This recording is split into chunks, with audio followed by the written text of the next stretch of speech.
అందరికీ నమస్కారం అండి. దయచేసి మన వీడియోలు చూస్తున్న ప్రతి ఒక్కరూ లైక్స్ అండ్ సబ్స్క్రైబ్ చేస్తే నన్ను కూడా ప్రోత్సహించిన వారవుతారు. దీంతో మరిన్ని మంచి వీడియోలు చేసే అవకాశం కలుగుతుంది, గమనించగలరు. నిజమైన శత్రువులు ఎప్పుడూ మీ ప్రక్కనే ఉంటారు. మీ వాళ్ళలా చలామణి అవుతూ ఉంటారు. దూరం పెట్టకపోతే మీకు కావలసినవన్నీ మీకు దూరం చేస్తారు, మనశ్శాంతితో సహా. పెదాలు మాత్రమే నవ్వితే సంతోషం కాదు, కళ్ళు కూడా నవ్వాలి.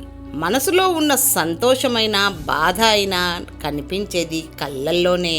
ఒక వ్యక్తికి అన్నింటిలో కంటే భయంకరమైన దారిద్ర్యం ఒంటరితనమే. మరియు నన్ను ఎవరూ పట్టించుకోవడం లేదు, ప్రేమించుట లేదు అనే అభద్రతా భావం. మనం ఎవరి ద్వారానైతే ఏదైనా పని పూర్తి చేయాలనుకుంటున్నామో వారు ఇష్టపడే రీతిలో మాట్లాడాలి. కొన్ని బంధాలు ఎంత అందంగా ఉంటాయి అంటే మనల్ని మోసం చేసి బాధించే వరకు కూడా వారి అసలు రూపాన్ని వెలుతురులో కూడా గుర్తించలేం. విద్య నేర్చుకుని గురువును మర్చిపోకు. ధనం వచ్చాక స్నేహం మర్చిపోకు. భార్య వచ్చాక కన్నవారిని మర్చిపోకు. గౌరవం వచ్చాక గతం మర్చిపోకు. అవసరం తీరాక సాయపడిన వ్యక్తిని మర్చిపోకు. కష్టం విలువ తెలిసిన వాడు ఎవరినీ కష్టపెట్టరు.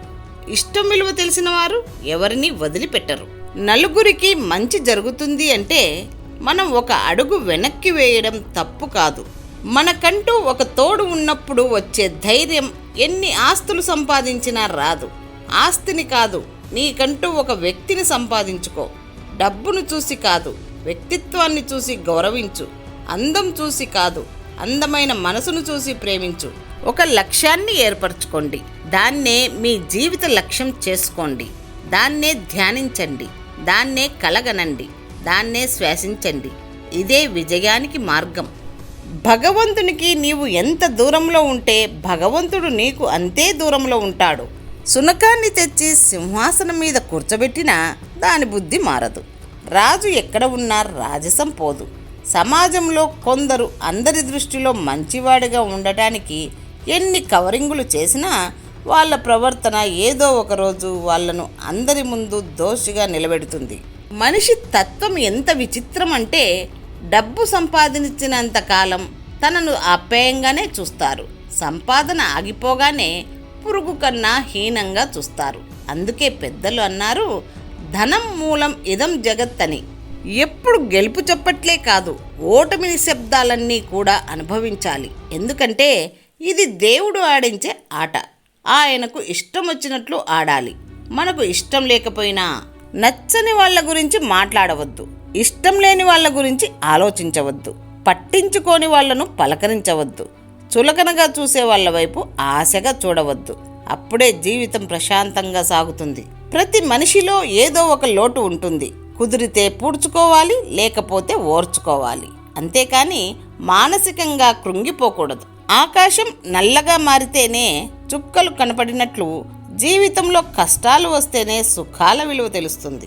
గుర్తుంచుకోండి, త్యాగం ఆదర్శం లోపిస్తే ఎంత ప్రతిభ ఉన్నా, ఎంత సంపద ఉన్నా అవి పనికిరానివిగా మారిపోతాయి. మనకు తెలిసిన పని ఫ్రీగా చేయకూడదు. మనకు రాని పనిని ట్రై చేయకూడదు. ఒంటరిగా నిలబడే ధైర్యం, అవమానాలను భరించే శక్తి ఉన్నవాడే జీవితంలో గెలుస్తాడు. వినడానికి కష్టంగా ఉన్నా సరే మీ గురించి వాస్తవాలు చెప్పేవారి సలహాలే తీసుకోండి. పాము ఎలాగైతే తన చర్మాన్ని విడిచిపెడుతుందో అలాగే మనం కూడా మన గతాన్ని ఎప్పటికప్పుడు విడిచిపెట్టాలి. ప్రతి గెలుపుకి ప్రయత్నమే మార్గం అవుతుంది. వేగంగా ఆ మార్గాన్ని వెతికితేనే గెలవడం సులభం అవుతుంది.